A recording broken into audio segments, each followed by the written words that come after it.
The crystalline walls of the Galactic War Council chamber gleamed with an otherworldly luminescence as Admiral Marcus Chen stepped through the massive archway, his human combat boots clicking against the polished floor. A sound echoed through the vast space, drawing the attention of beings from across the galaxy, all 12 admirals of the most powerful species in known space. The human arrives, Admiral Korax of the Zephyrian Fleet announced, his forearms gesturing dismissively. How quaint that Earth sends a single representative to discuss galactic strategy. Before we jump back in, tell us where you're tuning in from, and if this story touches you, make sure you're subscribed because tomorrow I've saved something extra special for you. Marcus kept his expression neutral, though his tactical mind was already cataloging potential threats. The Galactic Council had summoned him here for one purpose: to discuss the growing, Voidborn threat that had been consuming entire star systems at the galaxy's edge. What they hadn't told him was that this meeting would also feature the most controversial figure in galactic politics. Admiral Chen came a voice like liquid starlight, speaking in perfect standard despite the obvious accent. I am Queen Lirelei of the Ethereal Dominion. Marcus turned toward the source of the voice and felt his breath catch. She stood at the far end of the council chamber, easily 8 feet tall, with skin that seemed to shimmer between silver and deep blue depending on the light. Her hair flowed like liquid mercury down her back, and she wore armor that appeared to be carved from a single piece of starlight itself. She was undeniably beautiful, ethereal in a way that seemed almost divine. But it was her eyes that made him pause. They were completely white, lacking pupils or irises, and they stared unseeing past him toward the chamber's center. Your Majesty, Marcus said, offering a respectful bow. The gesture earned him several scoffs from the assembled admirals. It's touching. Admiral Vexstar of the Hegemony sneered, his reptilian features twisting into what passed for a smile among his species. The human shows respect to the blind queen. Perhaps he doesn't understand that courtesy is wasted on those who cannot see it. A ripple of cruel laughter echoed through the chamber. Marcus felt his jaw tighten, but Queen Lirelei's expression remained serene, as if she hadn't heard the insult at all. Gentlemen, Admiral Thrace of the Stellar Federation called out, his cybernetic implants glowing as he addressed the assembly. While we're discussing the limitations of our colleagues, perhaps we should address the elephant in the room. The Ethereal Dominion has lost 17 worlds to the Voidborn in the past month alone. Their queens' condition ... It's clearly compromised their military effectiveness. Indeed, Admiral Korax agreed, his multiple arms gesturing toward Queen Lirelei. How can someone who cannot see the battlefield possibly direct a war effort? The ethereal forces have been in full retreat ever since she assumed command. Marcus watched Queen Lirelei's reaction carefully. Her hands, he noticed, were clenched into fists at her sides, though her face remained impassive.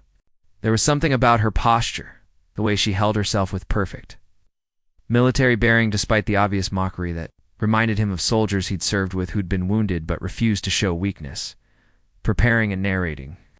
This story took us a lot of time, so if you are enjoying it, like this video, it means a lot to us. Now back to the story. Perhaps Admiral Zector of the Void Hunters interjected, his insectoid mandibles clicking with amusement. We should assign a babysitter to Her Majesty, someone to help her find her way around the battlefield. The laughter was louder this time, more cruel. Marcus felt something hot and angry building in his chest. He'd seen enough bullies in his time, and he recognized the pack mentality at work here. 12 of the galaxy's most powerful military leaders ganging up on a single individual because they perceived weakness. With respect, Marcus said, his voice cutting through the laughter like a blade. I didn't come here to listen to grown beings mock someone who's trying to save her people. The chamber fell silent. Admiral Korax's 4 eyes focused on Marcus with surprise. Excuse me, human? You heard me? Marcus stepped forward, placing himself between the admirals and Queen Lirelei. While you've all been sitting here making jokes, the Voidborn have consumed 3 more systems. Maybe we should focus on the actual threat instead of entertaining ourselves with playground insults. Admiral Thrace's cybernetic I-word as it focused on Marcus. Careful, Admiral Chen. You're addressing your superiors here? Superiors? Marcus let a hint of steel enter his voice. I've read the combat reports. In the past 6 months, human forces have successfully repelled for separate Voidborn incursions with minimal losses. How many victories can the rest of you claim? The silence stretched uncomfortably. Marcus knew he was walking a dangerous line. Humanity was still the newest member of the Galactic Council, and their military was considered small by galactic standards. But sometimes the truth needed to be spoken, regardless of politics. Human makes a valid point, Queen Lirelei said softly, her unseeing eyes turning toward Marcus with uncanny precision. Perhaps we should focus on strategy rather than personal attacks. Strategy. Admiral Vexstar laughed harshly. What strategy can you possibly offer when you can't even see the enemy approaching? I see more than you might think, the Queen replied, her voice carrying a note of steel that made Marcus reassess his initial impression of her. I see that while you mock me, my people die. I see that while you debate my fitness to command, entire civilizations are being consumed by darkness. And I see that the only being in this chamber who has shown any interest in actually fighting. This war is the human. Marcus felt a strange flutter in his chest at her words. There was something compelling about this woman, this queen, that went beyond her obvious beauty. She radiated a quiet strength that the other admirals seemed determined to ignore. Your Majesty, he said, his voice softer now. If I may ask, how do you coordinate your fleets without visual confirmation? It was a genuine question, asked without mockery or judgment. Queen Lirelei turned toward him, and for a moment, Marcus could have sworn those white, unseeing eyes were looking directly into his soul. The ethereal possess what you might call expanded perception, she explained. We can sense the energy, patterns of living beings, the electromagnetic signatures of ships, the gravitational distortions caused by large masses. In many ways, we see more than those who rely solely on light photons. Fascinating, Marcus said, and meant it. That would give you significant tactical advantages in deep space combat where visual detection is limited anyway. Oh, indeed, Queen. Lirelei smiled, the first genuine expression Marcus had seen from her since entering the chamber. Though I find that most species have difficulty accepting perspectives that differ from their own. Oh, how touching, Admiral Korax interrupted. The human and the blind queen are bonding over their shared inadequacies.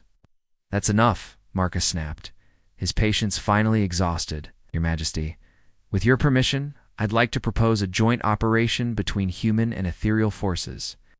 It's clear that conventional tactics aren't working against the Voidborn. The assembled admirals erupted in protest. Absolutely not, Admiral Thrace declared. The ethereal forces are in complete disarray. Combining our fleets with theirs would be suicide. The human seeks to curry favor with the doomed Admiral Zector clicked. Perhaps he hopes to salvage something from their inevitable defeat. Marcus ignored them, keeping his attention focused on Queen Lirelei, Your Majesty. What are your thoughts? She was quiet for a long moment, her unseeing eyes seeming to study him intently. You would stake your reputation, your fleet, your people's future on an alliance with someone you've just met, someone these admirals consider a liability. Learn to judge people by their actions, not their limitations, Marcus replied. And everything I've read about the ethereal dominion tells me that you're fighting this war with honor and courage, even when the odds are stacked against you. Honor and courage don't win wars, Admiral Vexstar interjected. Ships and weapons do. Strategy and tactics do. Vision does. You're right, Marcus agreed, turning to face the reptilian admiral. Vision does win wars. But I'm starting to think that true vision isn't about what you can see with your eyes. It's about understanding what really matters. Queen Lirelei's smile widened, and Marcus felt that strange flutter in his chest intensify. There was something about this woman that called to him, something that made him want to stand between her and the cruel mockery of these so-called leaders. Admiral Chen, she said formally. The ethereal dominion would be honored to coordinate with human forces in the fight against the Voidborn. Excellent, Marcus replied with a slight bow. I'll have my fleet commanders begin preparing joint tactical scenarios immediately. This is madness, Admiral Korax declared, his forearms gesturing wildly. You're both going to get your people killed with this foolish alliance, maybe Marcus acknowledged. but at least we'll be fighting instead of sitting around a conference table making jokes while civilizations burn. The tension in the chamber was palpable. Admiral Marcus could feel the weight of 12 alien gazes upon him, most of them hostile. But when he looked at Queen Lirelei, he saw something different. Respect, gratitude, and perhaps something more complex that he couldn't quite identify. "If we're going to work together," he said quietly, "we should probably discuss logistics. Would you be willing to meet privately to coordinate our initial strategies?" "Of course," she replied, "though I should warn you, Admiral Chen, my tactical methods may seem unconventional by human standards. I'm starting to think unconventional might be exactly what we need," Marcus said, surprised by his own honesty. As they began to leave the chamber together, Admiral Thrace called out behind them, "Don't say we didn't warn you, human. The blind leading the blind has never ended well." Marcus paused at the chamber's entrance, turning back to face the assembled admirals. "You know what, Admiral? You're absolutely right. Blind leading. The blind never works out well, but I'm not blind. I can see exactly what kind of leaders you really are." With that, he followed Queen Lirelei out of the chamber, leaving 12 of the galaxy's most powerful admirals in stunned silence as they walked through the crystal corridors of the space station. Marcus found himself studying his new ally more carefully. Her movements were fluid, graceful, with no hint of the uncertainty he might have expected from someone who couldn't see. She navigated the corridors with perfect confidence, never hesitating at intersections or doorways. "You handle that kind of treatment remarkably well," he said as they walked. "Practice," she replied simply. "I've been dealing with such attitudes since I was crowned at the age of 17. Most species see my blindness as a fundamental weakness, a disqualification from leadership. But not all species?" Queen Lirelei slowed her pace, turning those unseeing white eyes toward him. "You seem different, Admiral Chen. Most humans I've encountered have been pragmatic in their approach to alliance building. They calculate costs and benefits, weigh risks and rewards. But you defended me in there without knowing anything about what I could offer in return." Marcus felt heat rising in his cheeks. "Maybe I just don't like bullies." "Maybe," she agreed. But her tone suggested she suspected there was more to it than that. They reached a private conference room, its walls lined with star charts and tactical displays. Queen Lirelei moved to the center of the room and gestured for Marcus to join her. "Before we begin planning our campaign," she said, "there's something you should understand about the ethereal in our relationship with the Voidborn." "I'm listening." "The Voidborn aren't just conquering our worlds, they're consuming them. Every planet they take, every population they absorb, makes them stronger. They're not interested in territory or resources in any conventional sense. They want to devour the life force of entire civilizations." Marcus felt a chill run down his spine. Life force. What your species might call souls, consciousness, the spark that makes living beings more than just collections of atoms. The Voidborn feed on it, grow stronger from it. They're particularly drawn to species with strong psychic abilities, like the ethereal, Marcus realized. "Exactly. My people's expanded perception makes us both valuable targets and effective opponents. We can sense them in ways that other species cannot. But that same ability makes us ... appetizing to them." Marcus studied her face, noting the weight of responsibility that seemed to rest on her shoulders. "That's why you're fighting so hard. It's not just about defending territory, it's about preventing them from gaining power. Every ethereal they consume makes them stronger, more capable of sensing and hunting other psychic species. If they successfully absorb my entire people..." She trailed off, but Marcus could imagine the implications. "They become unstoppable," he finished. "Perhaps, which is why I need allies who understand that this isn't a conventional war. It's a fight for the very nature of consciousness itself." Marcus moved closer to the star charts, studying the patterns of Voidborn expansion. "Show me their attack vectors. Help me understand how they move, how they think." Queen Lirelei approached the display, her hands moving over the controls with practiced ease. The star chart shifted, showing the progression of Voidborn incursions over the past year. "They don't attack randomly," she explained. They target systems with high concentrations of psychic species first, then work outward. Each victory gives them more power to sense and locate their next targets, which means they're probably already tracking your fleet movements, Marcus realized. Almost certainly. My people's psychic signatures are like beacons to them. But that same ability allows us to sense them in return, if we're close enough and properly trained. Marcus studied the tactical situation, his military mind working through the implications. What if we could use that against them? Turn your people's psychic abilities into an early warning system for a combined fleet. Queen Liralay's unseeing eyes widened slightly. You're suggesting using my people as sensors? I'm suggesting using your people as the most advanced tactical awareness? The system in the galaxy, Marcus corrected. Paired with human electronic warfare capabilities and conventional tactics, we might be able to predict their movements and cut them off before they can consume more worlds. For the first time since he'd met her, Queen Liralay looked genuinely surprised. You would trust your fleet's safety to the psychic impressions of a species you've never worked with before?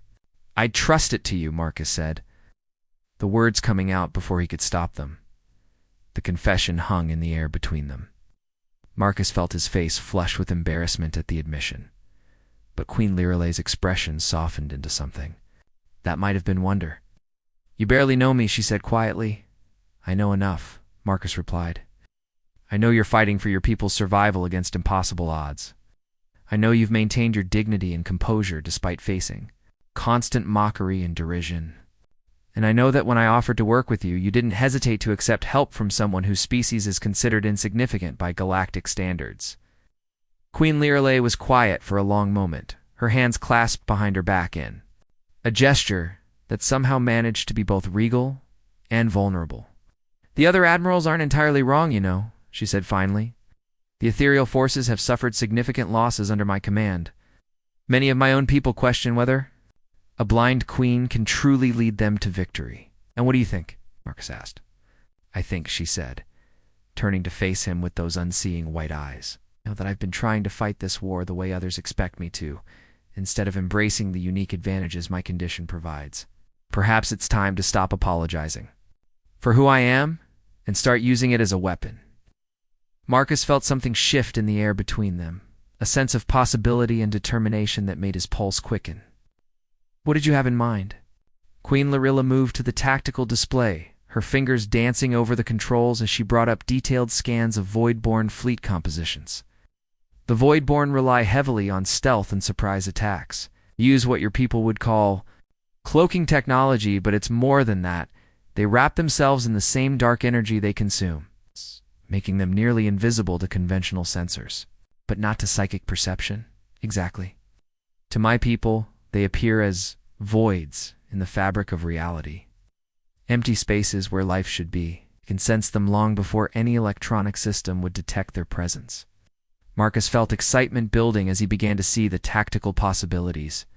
If we could position ethereal psychics throughout a combined fleet formation, we could create an early warning network that would make it impossible for the Voidborn to achieve surprise. More than that, Queen Liralay continued, her voice gaining strength and conviction. My people can also sense their intentions, their target priorities, can anticipate their battle plans before they even begin their attacks. That's incredible, Marcus said, his mind racing through strategic implications. With that kind of tactical awareness, we could turn every engagement into an ambush of our own. The question is, Queen Liralay said, turning toward him with an expression that was equal parts hope and vulnerability, are you prepared to stake your career on the word of a blind queen?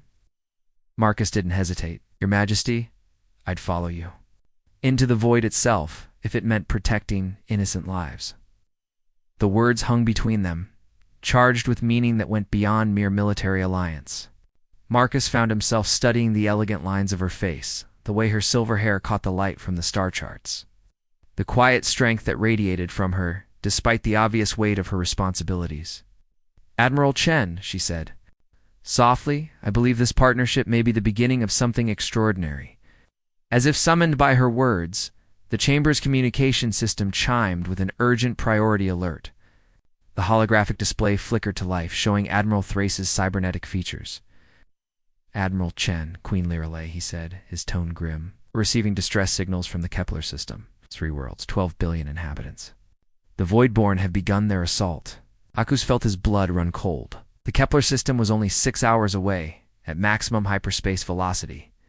Close enough to reach, but far enough that any rescue attempt would be a desperate gamble. "How long do we have?" Queen Lirelei asked, her regal composure intact, despite the obvious tragedy unfolding. "Our analysts estimate 18 hours before the system is completely consumed," Admiral Thrace replied. "The Council has voted to write off the system as a loss. The risk of sending a rescue fleet is too great." "Like hell," Marcus said, his voice tight with anger. Admiral Thrace warned, "You're not authorized to deploy human forces without Council approval."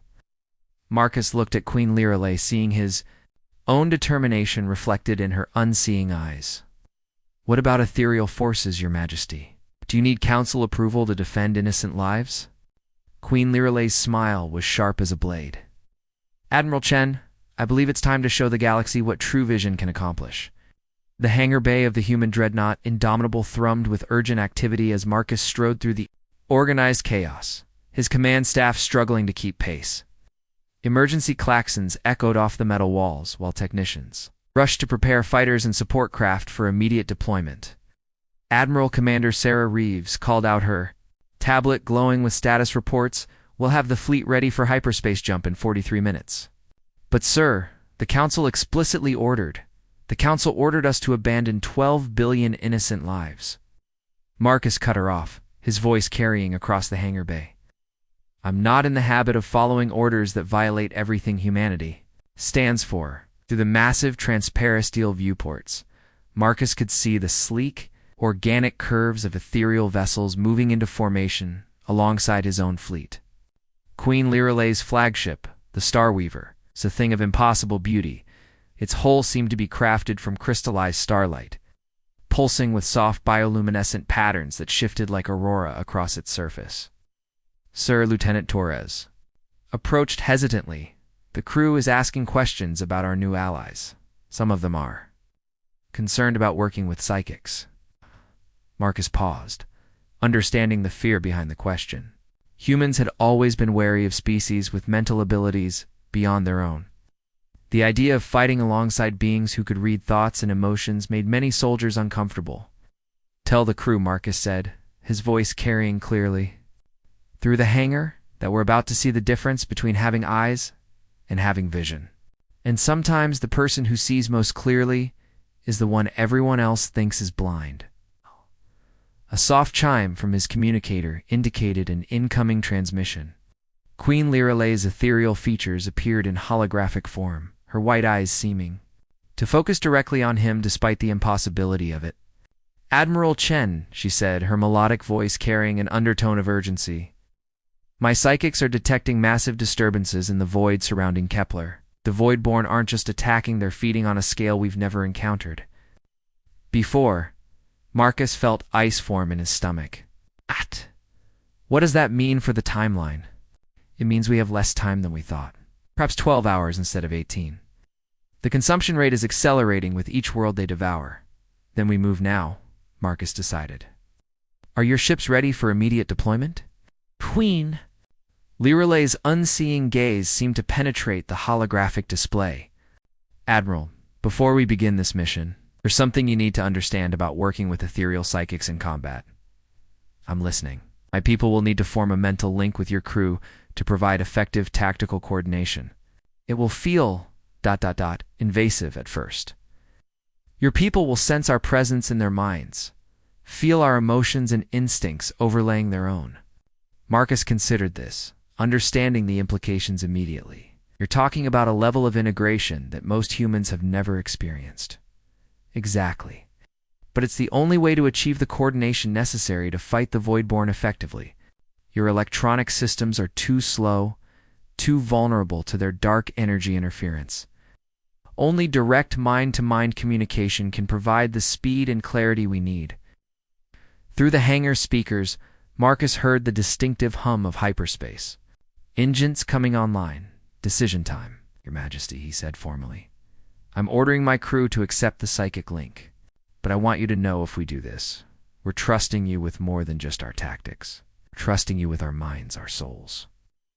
Queen Liralay's expression softened, revealing a vulnerability that made Marcus's chest tighten unexpectedly. And I'm trusting you with my people's lives, Admiral, many of whom have never worked with non-psychic species before. This will be ... an adjustment for all of us. Then let's make sure it's an adjustment that saves lives, Marcus replied. Lilel, brief my senior staff immediately. How long do you need to prepare your psychics? They're ready now, Queen Liralay said, and Marcus could hear pride in her voice. My people understand what's at stake. They're prepared to link with your crew the moment we drop out of hyperspace. The hangar bay's massive doors began to close. As the last of the fighter wings launched and took their positions in the formation, Marcus felt the familiar sensation of artificial gravity fluctuating as the ship's hyperspace generators reached full power. Admiral Commander Reeves approached again, her expression tight with concern.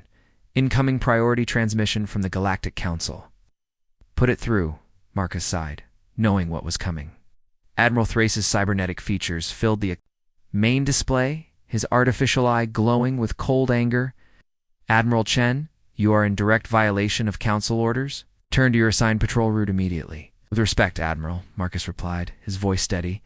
The Council doesn't have jurisdiction over humanitarian rescue missions. This isn't a rescue mission, it's a suicide run, Admiral Korax interjected, his forearms gesturing emphatically. We're throwing away human and ethereal lives for a gesture that will accomplish nothing. We'll see about that, Marcus said, then nodded to his communications officer. Cut the transmission. The display went dark, leaving Marcus alone with his thoughts for a moment. Around him, the crew continued their preparations with professional efficiency, but he could sense their underlying tension. They were about to jump into a system where an entire civilization was being consumed by forces beyond human understanding. Admiral Queen Liralay's voice came through his personal communicator, soft and private. Yes, Your Majesty. Are you having second thoughts? Because if you are, I would understand. This isn't your fight. These aren't your people being consumed. Your Majesty, I learned a long time ago that there's no such thing as not your people when innocent lives are at stake. We're all part of something bigger than our individual species. That's a very human perspective, she said, and he could hear something like wonder in her voice. Maybe, but it's also the right one. The hyperspace jump commenced with the familiar sensation of reality twisting around them. Marcus felt his stomach lurch as the ship translated into the strange dimension between dimensions, where distance became meaningless and time flowed like thick honey.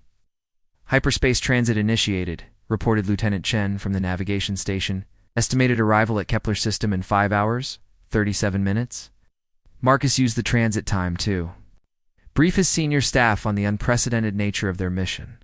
In the main conference room, holographic displays showed tactical formations that had never been attempted before human vessels, integrated seamlessly with ethereal ships. Their crews connected through psychic links that would allow instantaneous coordination. I won't lie to you, Marcus told his assembled officers. This is going to be unlike anything we've ever experienced. When the ethereal psychics establish their links with our crew, you're going to feel things you've never felt before. Their emotions, their instincts, their way of perceiving the battlefield. Commander Reeves raised her hand. Sir, what if our crews can't handle the mental intrusion? What if it causes panic or disorientation in the middle of combat? Adapt, Marcus said simply, because the alternative is watching 12 billion people die while we worry about our own comfort. Captain Rodriguez, commander of the cruiser Defiant, leaned forward in his chair. Admiral, I've been reviewing the tactical reports from previous ethereal engagements with the Voidborn. Their casualty rates are ... significant. Which is why they need our help, Marcus replied, and why we need theirs. Neither of our species can win this fight alone. The briefing continued for 2 hours, covering everything from communication protocols to emergency disengagement procedures. But Marcus found his thoughts repeatedly drifting to Queen Liralay and the weight of responsibility she carried. Leading A species while facing constant doubt about her abilities?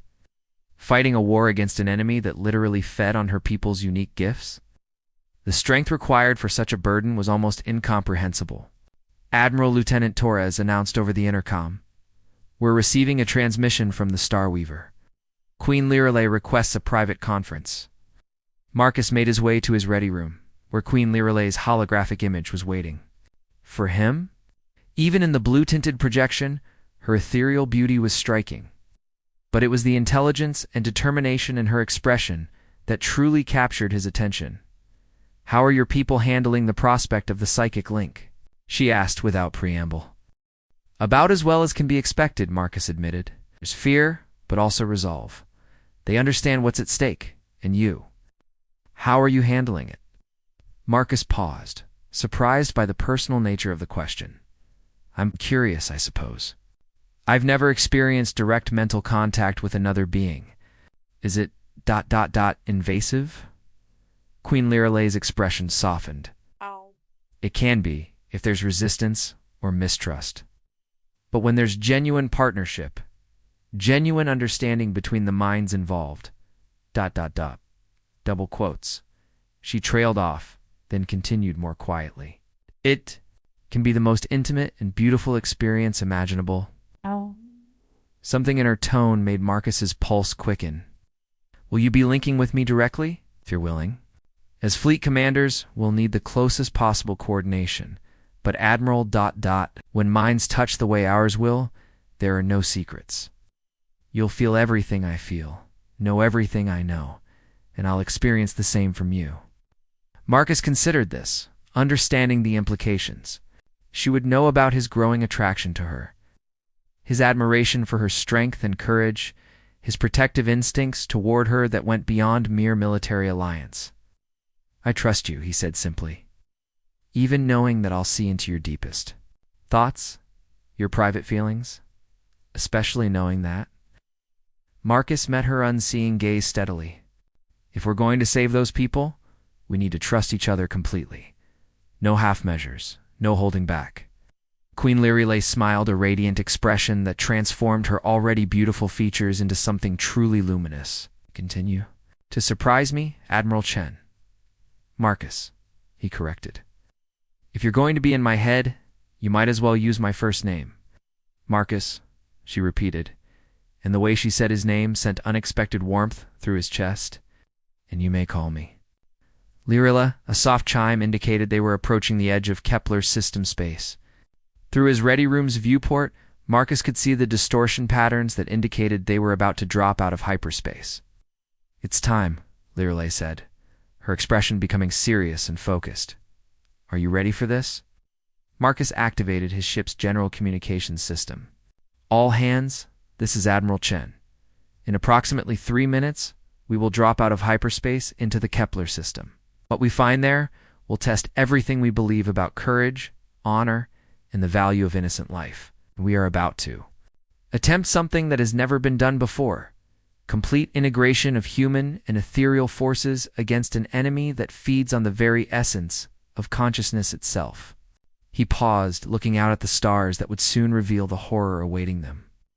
"I won't lie to youth. The odds are against us. The enemy is powerful, ruthless, and completely without mercy. But we have something they don't: the ability to work together, to trust each other, to sacrifice for strangers we've never met because it's the right thing to do."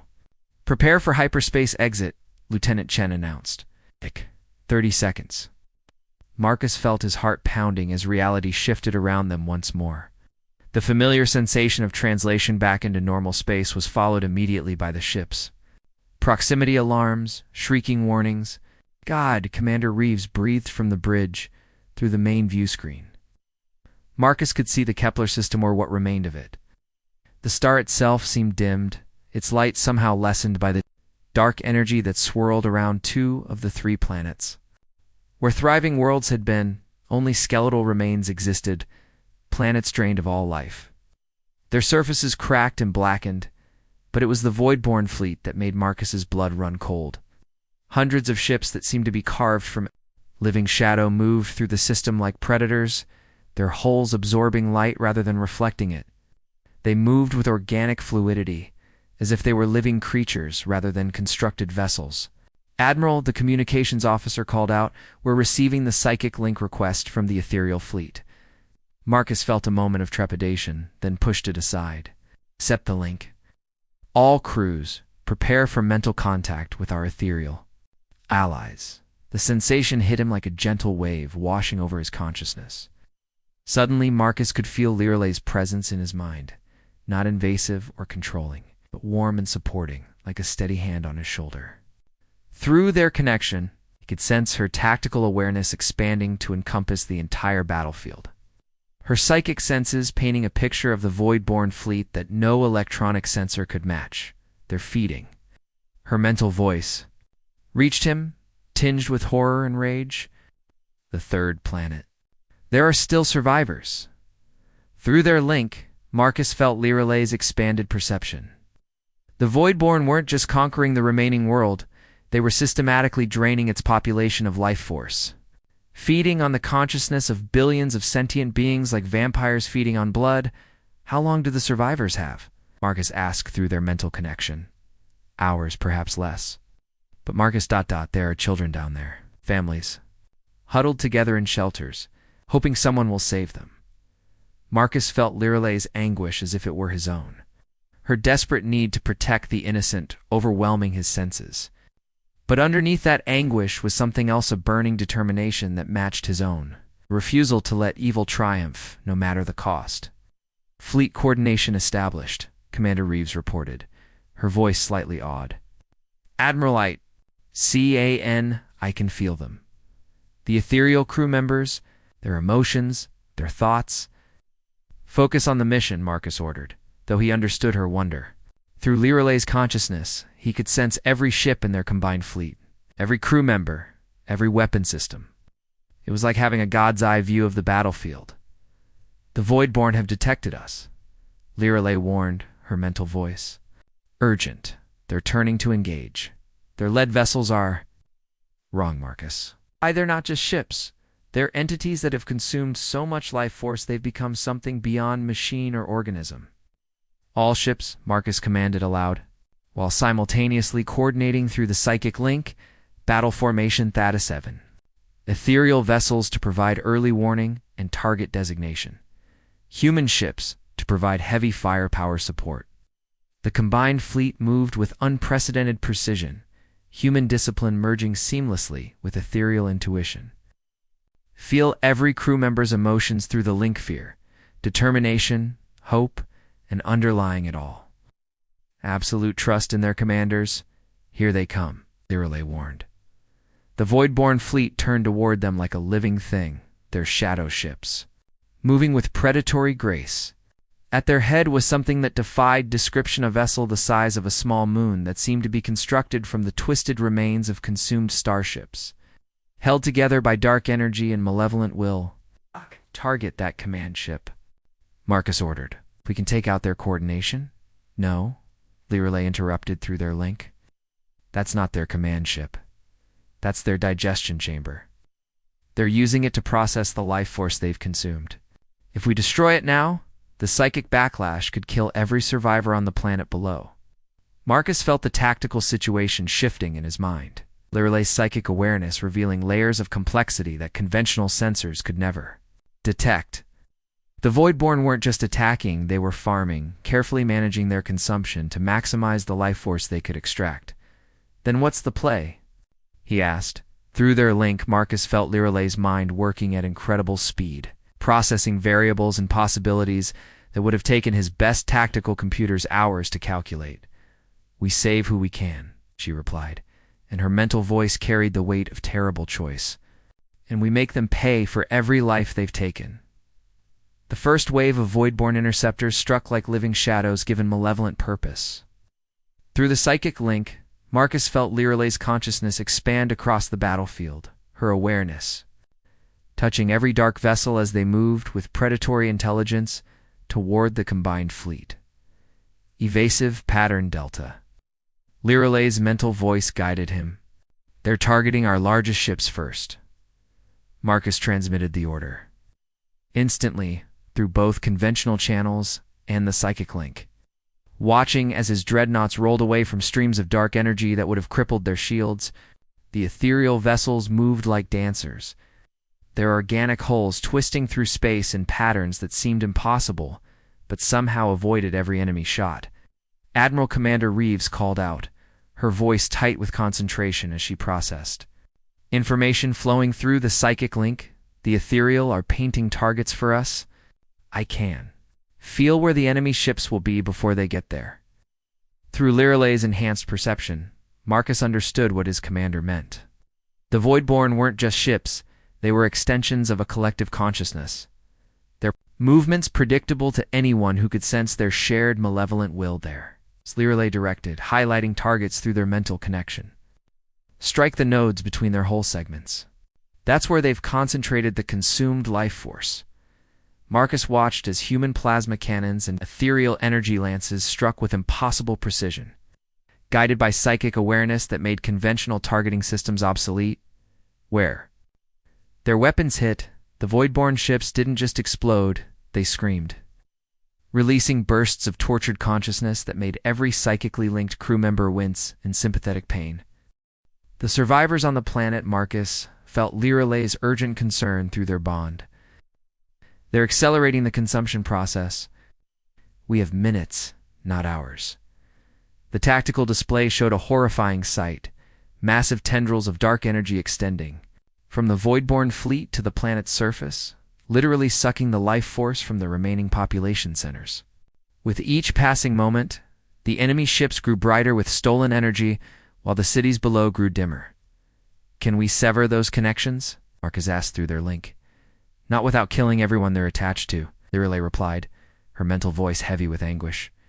But there's another way. If we can overload their absorption matrix. ... Through their shared consciousness, Marcus saw Liralay's plan unfold in perfect clarity. It was brilliant, desperate, and absolutely terrifying in its implications. You want? To feed them our own life force, he realized. Overwhelm their systems with more energy than they can process. It's the only way to break the connection without killing the survivors. But Marcus, ... whoever volunteers for this won't survive. The amount of life force required would drain even an ethereal completely. Marcus felt his heart clench as he understood what she was proposing. Through their psychic link, he could sense Liralay preparing to sacrifice herself, her royal consciousness. Burning bright with determined resolve. Like hell, he sent back fiercely, if you're doing this, we're doing it together. Marcus, no. Your people need you alive. The alliance between our species will mean nothing if I let you die alone. His mental voice carried absolute conviction. We're partners, remember? In everything, the Voidborn fleet began converging on their position, drawn by the psychic emanations of their linked consciousness. Through Liralay's expanded awareness, Marcus could feel their hunger, their desperate need to consume the unprecedented merger of human determination and ethereal perception.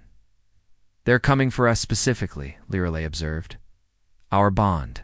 It's like a beacon to them. Good, Marcus replied grimly. Let them come.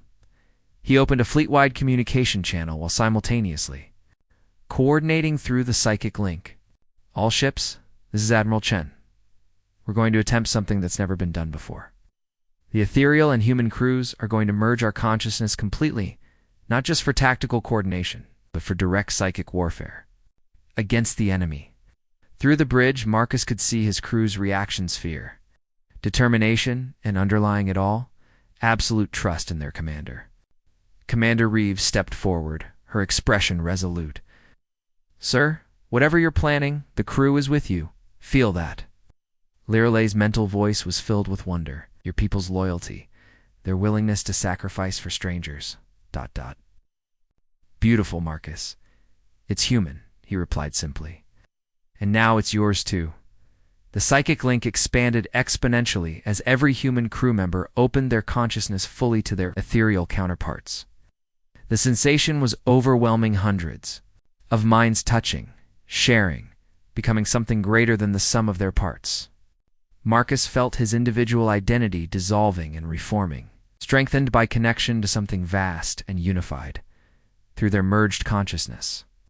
The combined fleet moved as a single organism. Human tactical precision, guided by ethereal intuition, weapons firing with impossible accuracy, while ships danced through space in perfect harmony. But it was what happened next that would become legend throughout the galaxy. Now, Lirelei commanded through their shared awareness. Every linked consciousness in the fleet focused their combined life force into a single brilliant lance of pure energy. Not the dark consumption of the Voidborn, but something different, life freely given in service of protecting others. The beam struck the Voidborn absorption matrix like a supernova of consciousness, overwhelming their systems with more vital energy than they could possibly contain. The enemy fleet convulsed, as if in physical pain. Their dark ships began to rupture, spilling out the tortured consciousness they had consumed over countless worlds. But instead of dissipating into nothingness, those freed spirits were caught and guided by the combined human ethereal consciousness, shepherded back toward the planet below to rejoin their bodies. It's working, Marcus felt through the link, but at terrible cost. He could sense crew members throughout the fleet beginning to weaken as they poured their life force into the psychic assault. But we're losing people. Hold fast, Lirelei commanded. No. Her own consciousness burning like a star as she coordinated the impossible maneuver. A few more seconds. ... The Voidborn command entity, the massive ship, constructed from consumed vessels, began to destabilize. The stolen life force it had been processing was reversing its flow, turning to its rightful owners, while the dark consciousness that bound the ship together began to unravel. But the effort was killing them. Oh. Marcus could feel his own life force ebbing away, along with Lirelei's and hundreds of their crew members. They had perhaps moments before the psychic drain would claim them all. Marcus. Lirelei's mental voice was growing faint. I need to tell you something before...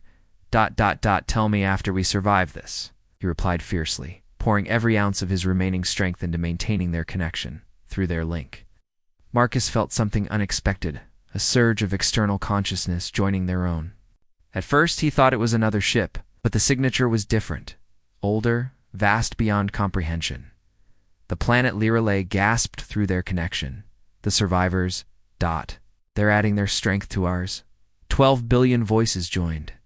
The psychic assault, not as victims to be saved, but as warriors fighting for their own freedom. The collective consciousness of an entire world focused through the human ethereal link, transforming their desperate gambit into an unstoppable force. The Voidborn fleet didn't just retreat, disintegrated. Ships that had consumed entire civilizations simply ceased to exist as the stolen consciousness within them returned to the living universe. The massive command entity collapsed in on itself, its dark bindings overwhelmed by the sheer force of unified life. As the psychic assault ended, Marcus felt himself falling back into his individual consciousness, like a stone dropping into still water. Around him, the bridge crew was slumping at their stations, exhausted but alive. Through the view screen, he could see the third planet of the Kepler system blazing with renewed light as billions of life forces returned to their bodies. Status report, he managed to croak. All ships reporting successful mission completion. Commander Reeves said weakly. Casualty reports coming in. Sir, we lost people, but not nearly as many as we should have. The planetary consciousness, somehow, cushioned the drain. Marcus turned to check on Lirelei's holographic image, only to find the transmission had cut out. Panic seized his chest as he tried to re-establish contact with the Star Weaver. Admiral, the communications officer called out, incoming transmission from Queen Lirelei's flagship. The hologram flickered to life, showing Lirelei sitting in what appeared to be her command throne. She looked exhausted but radiant, her unseeing eyes somehow brighter than before. Marcus, she said softly, and the relief in her voice made his heart race. We did it. The survivors are all accounted for. Every single one. Casualties? He asked. Lighter than expected? The planetary consciousness didn't just help us, it protected us, shared the burden so that no one individual had to sacrifice everything. She paused, her expression becoming thoughtful. I've never experienced anything like it. An entire civilization choosing to fight alongside strangers who came to save them. Marcus felt something shift in the air around him as his crew began to realize the full magnitude of what they had accomplished. Not just a military victory, but proof that different species could unite in ways no one had thought possible. "Your Majesty," he said formally, then corrected himself. "Lirele. What we did here today, ... changes everything," she finished.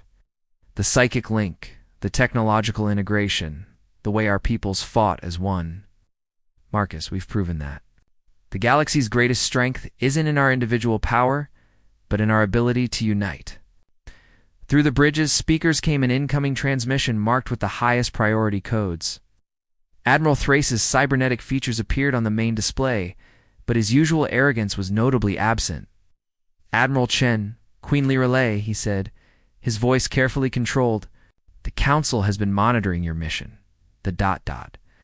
Results are unprecedented. 12 billion people are alive who should be dead," Marcus replied. "I'd call that more than unprecedented." "Indeed." Thrace paused, clearly struggling with something.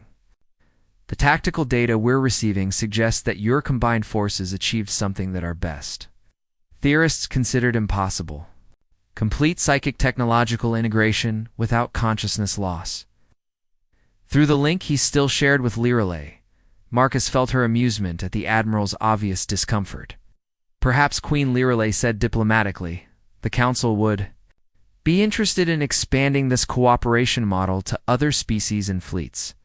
That's actually why I'm calling," Thrace admitted. "The Voidborn forces and 17 other systems have begun withdrawing. It's as if your victory here sent shockwaves through their collective consciousness." Marcus felt his pulse quicken. "You're saying we didn't just save Kepler, we dealt a blow to their entire network." "More than that," came another voice as Admiral Korax's image joined the transmission. The four-armed alien looked distinctly uncomfortable. "Your Majesty, Admiral Chen? The Council formally requests your assistance in establishing similar human ethereal tactical groups for all remaining threatened systems." "The same Council that called this mission suicide?" Lirele asked, her tone mild but pointed. "The same Council that was wrong," Korax admitted grudgingly. "Your Majesty, we owe you an apology. Your blindness isn't a weakness. It's what allowed you to see possibilities that the rest of us missed." Oh. Marcus felt Lirele's emotional response through their lingering psychic connection, not triumph or vindication, but a deep sadness for all the lives that could have been saved if the Council had been willing to look beyond their prejudices earlier. "Apology accepted," she said graciously. "And Admiral Chen and I will be happy to assist in establishing joint tactical groups, but we have conditions." "Name them," Thrace said immediately. "Full autonomy for joint commanders in the field, no Council interference in tactical decisions, and formal recognition that the strength of any alliance lies not in what each species brings individually, but in what they can become together." As the transmission ended with the Council's grudging agreement to their terms, Almos found himself alone with Lirele's holographic image.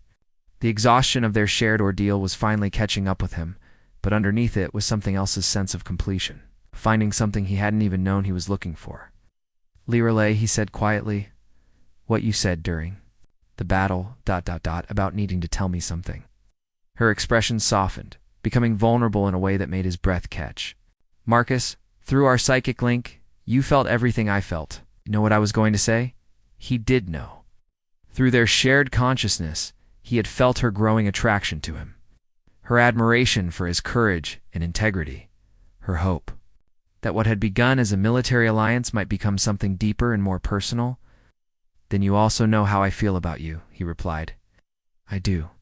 She smiled, a radiant expression that transformed her ethereal beauty into something that seemed to light up the entire holographic display.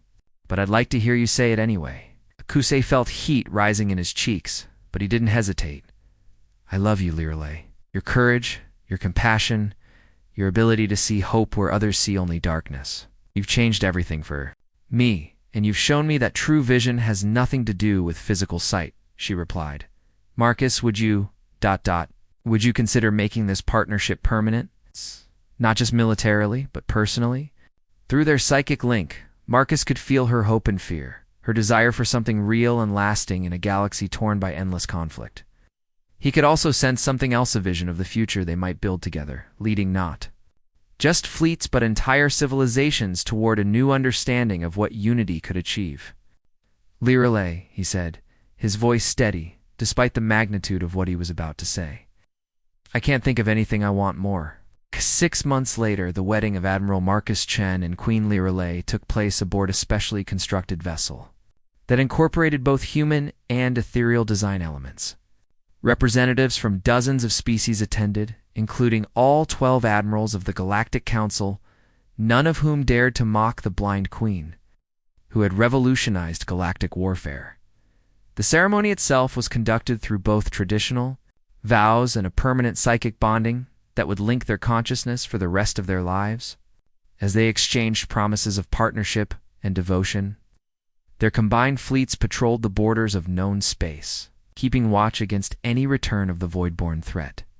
Through their bond, Marcus and Lirelay could feel the profound changes rippling through galactic civilization. Human ethereal tactical groups had been established in every major fleet, their success inspiring other species to attempt similar integration. The rigid hierarchies and prejudices that had defined galactic politics for millennia were slowly giving way to something newer.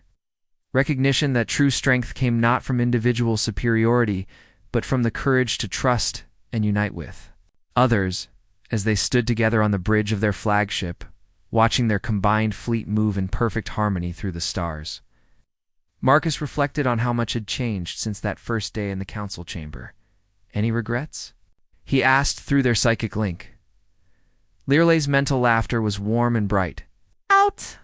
About falling in love with a stubborn human who decided to trust a blind alien queen? "Never." "Good," Marcus replied, pulling her close as stars wheeled around them, "because we're just getting started." Through their bond, both of them could sense the future unfolding challenges that would test their partnership, discoveries that would expand their understanding of what was possible, and always the knowledge that whatever came, they would face it together. The galaxy had learned an important lesson. Sometimes the person who sees most clearly is the one everyone else thinks is blind. And sometimes the greatest strength comes not from standing alone, but from choosing to see through another's eyes.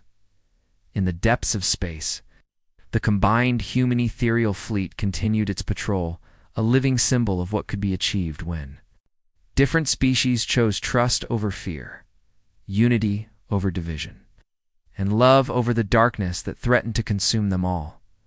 The Voidborn might return someday, but they would find a galaxy transformed not by conquest or domination, but by the revolutionary idea that true vision comes not from perfect sight, but from perfect understanding between souls, willing to see the universe through each other's eyes. And at the center of it all, a human admiral and an ethereal queen proved that the strongest force in the universe wasn't technology or psychic power. It was the courage to love without reservation, trust without guarantee, and fight together for something greater than themselves. Up next, you've got 2 more standout stories right on your screen. If this one hit the mark, you won't want to pass these up. Just click and check them out. And don't forget to like, subscribe, and turn on the notification bell so you don't miss any upload from us.